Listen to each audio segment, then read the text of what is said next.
Hello दोस्तों, स्वागत है आपका आपके अपने चैनल लक्ष्य स्टडी में। आज हम इस वीडियो में देखेंगे हिस्ट्री के 100 महत्वपूर्ण क्वेश्चन। ये 100 क्वेश्चन बहुत ही महत्वपूर्ण है जो हिस्ट्री से रिलेटेड है। तो चलिए अपना वीडियो शुरू करते हैं। तो पहला क्वेश्चन है, भारतीय उपमहाद्वीप को प्राचीनतम याद सभ्यता कौन सी है?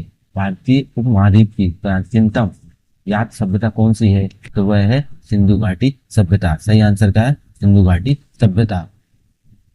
सिंधु घाटी सभ्यता में ग्रिड प्रणाली का अर्थ क्या था? सिंधु घाटी सभ्यता में जो ग्रिड प्रणाली होती थी उसका अर्थ क्या होता था? तो उसका अर्थ होता था सड़कों का संपूर्ण पर कटना। उसका अर्थ क्या होता था? सड़कों का संपूर्ण पर कटना। सिंधु सभ्यता का सबसे उत्तरी विस्तार कहाँ तक था? सिंधु सभ्यता का जो उत्तरी विस्तार था ये कहाँ तक था? तो ये था जम्मू कश्मीर तक। कहाँ था? जम्मू कश्मीर तक। हम देखेंगे सिंधु सभ्यता में जो चारों कोने थे वो कौन कहाँ कहाँ थे। तो उत्तर में कहाँ तक विस्तार था? मांडा। मांडा कहाँ था? जम्मू कश्मीर में। ये चिनाब नदी के तट पे स्थित है। वही सिंधु सभ्यता का सबसे उत्तरी छोर था। अब दक्षिणी छोर कहाँ था? तो ये था देवाबाद में। तो देवाबाद कहाँ आता है? तो यह था महाराष्ट्र में। और ये प्रवरा नदी, कौन सी नदी? प्रवरा नदी, जो गोदावरी नदी की सहायक नदी है, के तट पर सबसे दक्षिण स्थल था। अब देखेंगे पूर्वी छोर। तो आलमगीरपुर ये कहाँ था? ये था उत्तर प्रदेश में। ये हिडन नदी के किनारे मेरठ के पास सबसे पूर्वी बिंदु कहलाता है। अब देखेंगे पश्चिमी छोर। तो वे कहाँ था? तो वे था सुत्ता गेंडोर। कहाँ पर था? सुत्ता गेंडोर। ये कहाँ था? बलूचिस्तान पाकिस्तान में। यह है पाकिस्तान ईरान सीमा के पास स्थित सबसे पश्चिमी छोर है। तो हमने सिंधु सभ्यता के जो चारों छोर है वो देखा। उत्तर वाला देखा, दक्षिण वाला देखा, पूर्वी वाला देखा और पश्चिमी छोर देखा। महाराष्ट्र में स्थित हड़प्पा सभ्यता देवाबाद किस नदी के किनारे स्थित है? तो आपसे पूछा गया देवाबाद किस नदी के तट पर स्थित है? तो ये स्थित है प्रवला नदी, जो गोदावरी नदी की सहायक नदी है। कालीबंगा भारत के किस राज्य में स्थित है? कालीबंगा भारत के किस राज्य में स्थित है? तो ये स्थित है राजस्थान में। जुते हुए खेत के साक्ष्य किस सिंधु स्थल से प्राप्त हुए हैं? जो जुते हुए खेत के साक्ष्य हैं ये किस स्थल से प्राप्त हुए हैं? तो ये प्राप्त हुए कालीबंगा से। कहाँ से प्राप्त हुए? कालीबंगा से। वो कालीबंगा कहाँ पर है? तो ये है राजस्थान में। कहाँ है? राजस्थान में। कहाँ पर है? राजस्थान में। कालीबंगा का अर्थ क्या होता है? जो कालीबंगा शब्द है इसका अर्थ क्या होता है? तो इसका अर्थ होता है काले रंग की चूड़ियां। क्या अर्थ होता है? काले रंग की चूड़ियां। भारत में स्थित सिंधु सभ्यता का सबसे बड़ा स्थल कौन सा है? भारत में स्थित सिंधु सभ्यता का सबसे बड़ा स्थल कौन सा है? तो वो है राखी गढ़ी। क्या है? राखी गढ़ी। तो ये कहाँ पर है? तो ये हरियाणा में। राखी गढ़ी आपसे पूछा है कहाँ पर है? तो ये हरियाणा में। कहाँ पर है? हरियाणा में। राखी गढ़ी किस राज्य में स्थित है? जैसे कि आपको मैंने बता चुका हूँ कि राखी गढ़ी किस राज्य में स्थित है। तो ये स्थित है हरियाणा में। बुर्ज होम जहाँ मानव के साथ कुत्ते को दफनाने के साक्ष्य मिले हैं, ये कहाँ स्थित है? तो आपसे पूछा गया है बुर्ज होम जहाँ मानव के साथ कुत्ते को दफनाने के साक्ष्य मिले हैं, ये कहाँ पर स्थित है? ये स्थित है कश्मीर में। कहाँ पर? कश्मीर में। सिंधु सभ्यता का प्रमुख बंदरगाह कौन सा है? सिंधु सभ्यता का प्रमुख बंदरगाह कौन सा है? तो वो है लोथल। कौन सा है? लोथल।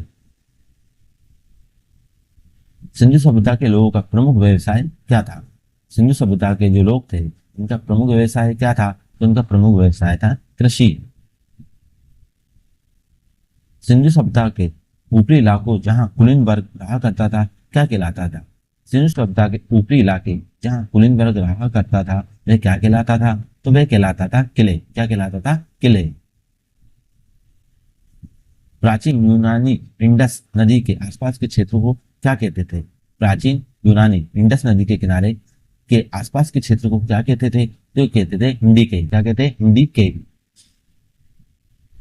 सिंधु घाटी की मोहरों पर किस देवता की आकृति मिलती है?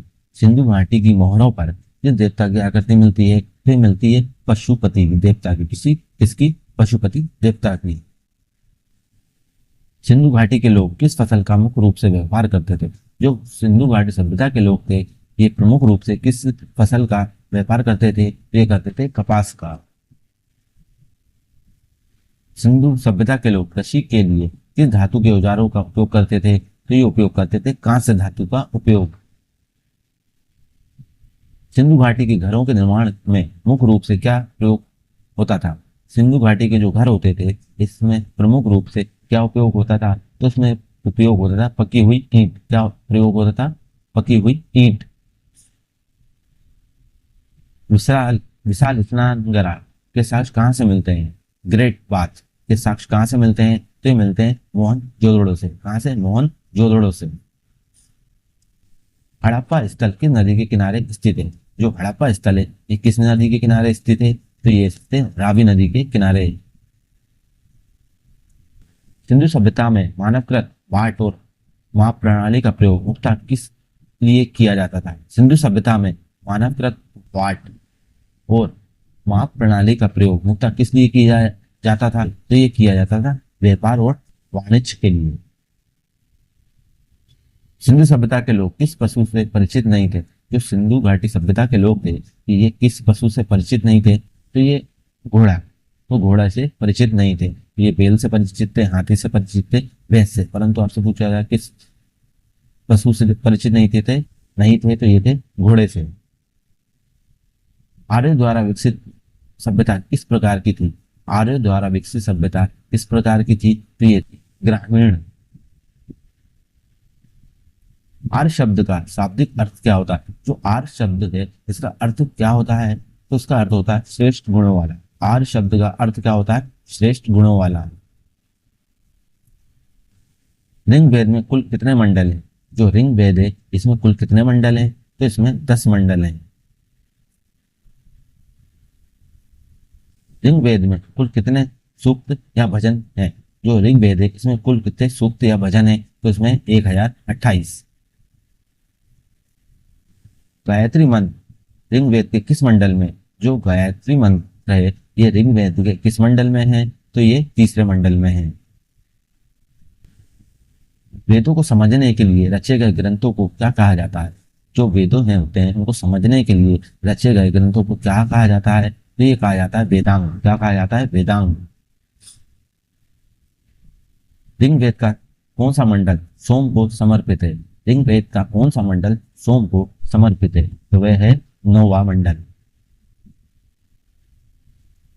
प्राचीन भारतीय राज में कितने संस्कार बताए गए थे? प्राचीन भारतीय समाज में कितने संस्कार बताए गए थे? तो इसमें 16 संस्कार बताए गए थे। जैन धर्म के प्रथम तीर्थंकर कौन थे? जैन धर्म के प्रथम तीर्थंकर कौन थे? तो वे थे ऋषभदेव। कौन थे? ऋषभदेव। भगवान महावीर का जन्म किस नगर के निकट हुआ था? जो भगवान महावीर थे उनका जन्म किस नगर के निकट हुआ था? तो उनका हुआ था जन्म वैशाली में। प्रसिद्ध दिलवाड़ा जैन मंदिर कहाँ स्थित है? प्रसिद्ध दिलवाड़ा जैन मंदिर कहाँ पर स्थित है? ये स्थित है माउंट टाबू में। और माउंट टाबू कहाँ आता है? तो ये आता है राजस्थान में। सांची का स्तूप मध्य प्रदेश के किस जिले में है? जो सांची का स्तूप है ये मध्य प्रदेश के किस जिले में स्थित है? तो ये स्थित है रायसेन जिले में। सांची स्तूप को यूनेस्को की विश्व विरासत सूची में कब शामिल किया गया था? जो सांची स्तूप है इसको यूनेस्को की विश्व विरासत सूची में कब शामिल किया गया था? तो ये शामिल किया था 1989 में। कब? 1989 में। 16 महाजनपदों में सबसे शक्तिशाली साम्राज्य कौन सा था? जो 16 महाजनपद थे इनमें सबसे शक्तिशाली साम्राज्य कौन सा था? तो वह था मगध साम्राज्य। मगध की प्राचीन राजधानी क्या थी? जो मगध है इसकी प्राचीन राजधानी क्या थी? तो इसकी प्राचीन राजधानी थी राजगृह। क्या थी? राजगृह। मौर्य साम्राज्य की स्थापना किसने की थी? जो मौर्य साम्राज्य था इसकी स्थापना किसने की थी? तो इसकी स्थापना की थी चंद्रगुप्त मौर्य ने। अर्थशास्त्र पुस्तक के लेखक कौन है? जो अर्थशास्त्र नाम की पुस्तक है इसके लेखक कौन है? तो इसके लेखक है कौटिल्य। चंद्रगुप्त मौर्य के दरबार में आने वाला यूनानी राजदूत कौन था? चंद्रगुप्त मौर्य के दरबार में आने वाला यूनानी राजदूत कौन था? तो वो था मेगास्थनीज। मेगास्थनीज द्वारा लिखित पुस्तक का नाम क्या है? जो मेगास्थनीज था इसकी पुस्तक का नाम क्या है? तो इसकी पुस्तक का नाम है इंडिका। सम्राट अशोक किस नगर के राज्यपाल या कुमार मात्य रहे थे? तो ये रहे थे उज्जैन के। किस राज्य के? उज्जैन के। अशोक के शिलालेखों को सबसे पहले किसने पढ़ा था? अशोक के शिलालेखों को सबसे पहले किसने पढ़ा था? तो ये पढ़ा था जेम्स प्रिंसिप ने। किसने? जेम्स प्रिंसिप ने। किस भारतीय शासक को भारत का नेपोलियन कहा जाता है? किसे भारत का नेपोलियन कहा जाता है? तो ये कहा जाता है समुद्रगुप्त को। समुद्रगुप्त की प्रयाग प्रशस्ति के रचयिता कौन है? जो समुद्रगुप्त की प्रयाग प्रशस्ति है, इसकी रचना किसने की थी? इसकी रचना की थी हरिशेन ने। नालंदा विश्वविद्यालय की स्थापना किसने की थी? नालंदा जो विश्वविद्यालय है, इसकी स्थापना किसने की थी? इसकी स्थापना की थी कुमार गुप्त प्रथम ने। किसने? कुमार गुप्त प्रथम ने। मुद्रा राक्षस पुस्तक के रचयिता कौन है? तो इसके रचयिता है विशाख दत्त। कौन है? विशाख दत्त।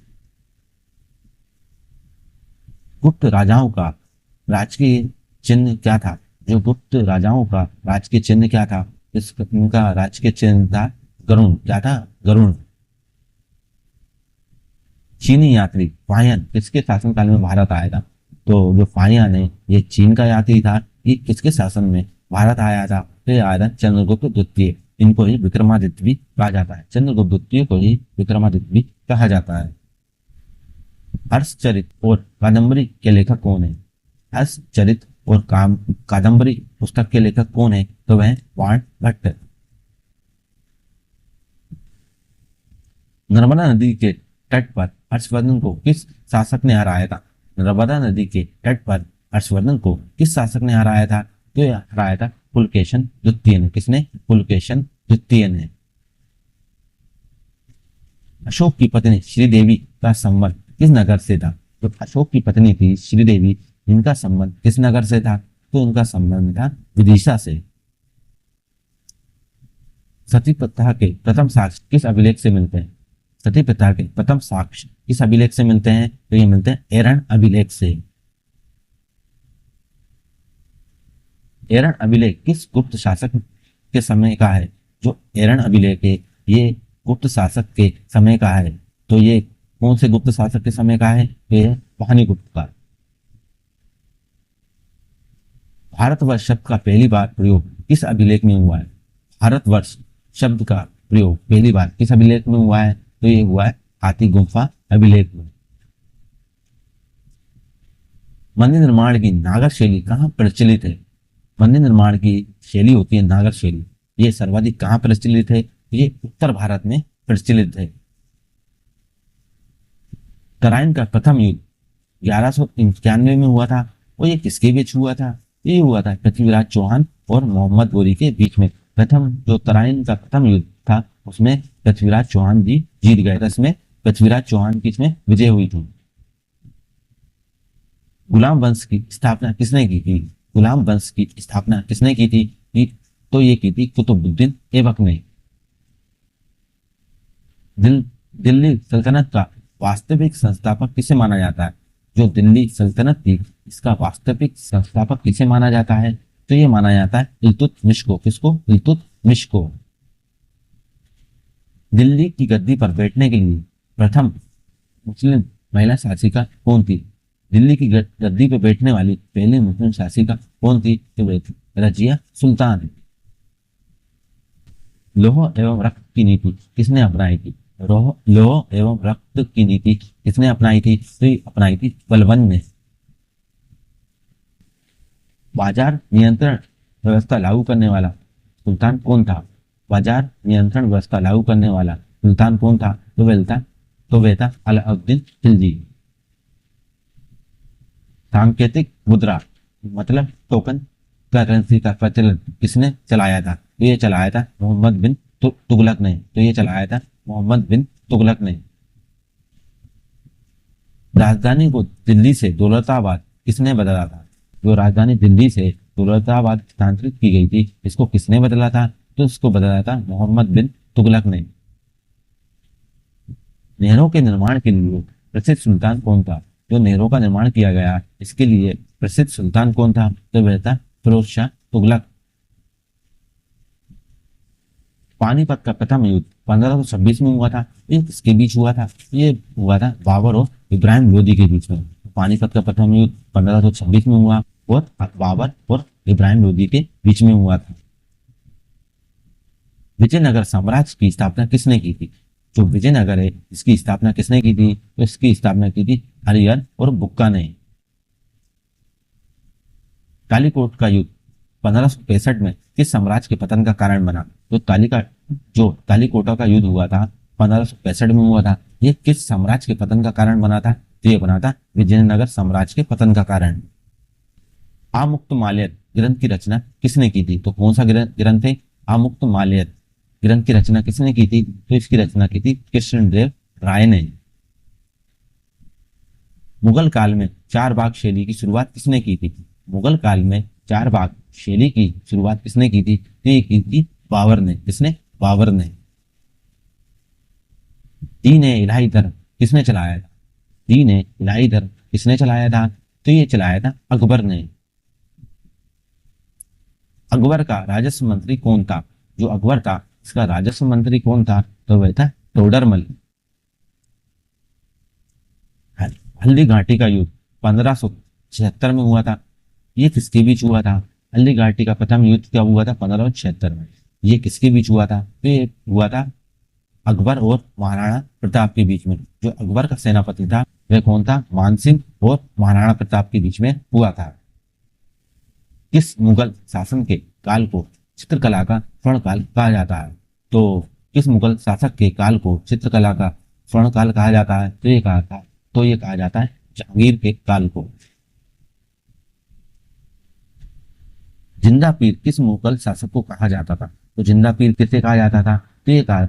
तो ये कहा जाता था औरंगजेब को। दिल्ली का लाल किला और ताजमहल किसने बनवाया था? जो दिल्ली में लाल किला है और ताजमहल है इसको किसने बनवाया था? इसको बनवाया था शाहजहां ने। स्थापत्य कला का स्वर्णकाल किसका समय माना जाता है? तो ये माना जाता है शाहजहां का। रजनामा ग्रंथ का फारसी अनुवाद है। रजनामा किस ग्रंथ का फारसी अनुवाद है? तो ये अनुवाद है महाभारत का। जजिया कर को 1564 में किसने समाप्त कर दिया था? तो जजिया कर होता है इसको 1564 में किसने समाप्त कर दिया था? तो इसको अकबर ने समाप्त कर दिया था। आगरा शहर की स्थापना किसने की थी? आगरा शहर की स्थापना किसने की थी? तो ये की थी सिकंदर लोदी ने। 1857 की क्रांति कहाँ से शुरू हुई थी? जो 1857 की क्रांति है ये कहाँ से शुरू हुई थी? तो ये शुरू हुई थी मेरठ से। कानपुर में 1857 के विद्रोह का नेतृत्व किसने किया था? कानपुर में 1857 के विद्रोह का नेतृत्व किसने किया था? तो ये किया था नाना साहब और तात्या टोपे ने। ब्रह्म समाज की स्थापना किसने की थी? ब्रह्म समाज की स्थापना किसने की थी? तो ये की थी राजा राम मोहन राय ने। तो ये कब की थी? तो ये की थी 1828 में। कब की थी? 1828 में। वेदों की ओर लौटो का नारा किसने दिया था? वेदों की ओर लौटो का नारा किसने दिया था? तो ये दिया था स्वामी दयानंद सरस्वती ने। रामकृष्ण मिशन की स्थापना किसने की थी? रामकृष्ण मिशन की स्थापना किसने की थी? तो ये की थी स्वामी विवेकानंद ने। कब की थी? 1897 में। कब की थी? 1897 में। सत्यशोधक समाज के संस्थापक कौन थे? सत्यशोधक समाज के संस्थापक कौन थे? तो वे थे ज्योतिबा फुले। और उसकी स्थापना कब हुई थी? तो उसकी स्थापना हुई थी 1873 में। वो कहाँ पे हुई थी? महाराष्ट्र में। महाराष्ट्र में भी कहाँ पे? पुणे में।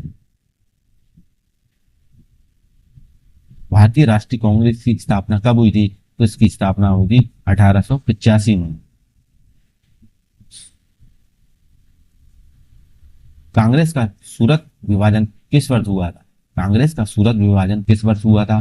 तो ये हुआ था 1907 में। गांधी जी दक्षिण अफ्रीका से कब भारत लौटे थे? गांधी जी दक्षिण अफ्रीका से भारत कब लौटे थे? तो ये लौटे थे 1915 में। जलियांवाला बाग हत्याकांड कब हुआ था? जलियांवाला बाग हत्याकांड कब हुआ था? तो ये हुआ था 1919 में। तो इसकी सही डेट क्या है? 13 अप्रैल 1919। और इस समय वायसराय कौन थे? तो वे थे जेम्स फोर्ड। कौन थे? James Ford. आपसे पूछा जाए जब जलियांवाला हत्याकांड हुआ था, कब हुआ था? 1919 में। उस समय भारत के वायसराय कौन थे? तो वे थे जेम्स फोर्ड। पूर्ण स्वराज की मांग कांग्रेस से किस अधिवेशन में की गई? पूर्ण स्वराज की मांग कांग्रेस से किस अधिवेशन में की गई थी? तो ये की गई थी लाहौर अधिवेशन में। और लाहौर अधिवेशन कब हुआ था? 1929 में। और इसकी अध्यक्षता किसने की थी? तो इसकी अध्यक्षता की थी जवाहरलाल नेहरू ने। किसने की थी? जवाहरलाल नेहरू ने।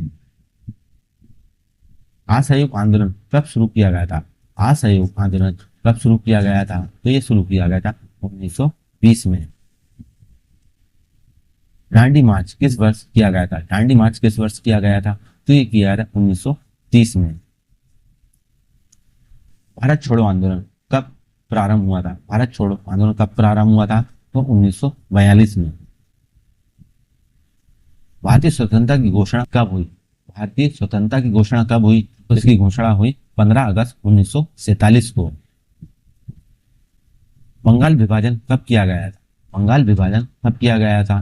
तो ये किया गया था 1905 में। और उस समय भारत के वायसराय कौन थे? तो वे थे करजन। से पूछा जाए जब बंगाल विभाजन हुआ था उस समय वायसराय कौन थे? तो वे थे करजन। और बंगाल विभाजन कब हुआ था? 1905 में। दोस्तों, आपको वीडियो अच्छा लगा तो प्लीज एक लाइक एंड शेयर जरूर करें। और आपने अभी तक हमारे चैनल को सब्सक्राइब नहीं कराया तो प्लीज सब्सक्राइब भी कर लीजिए।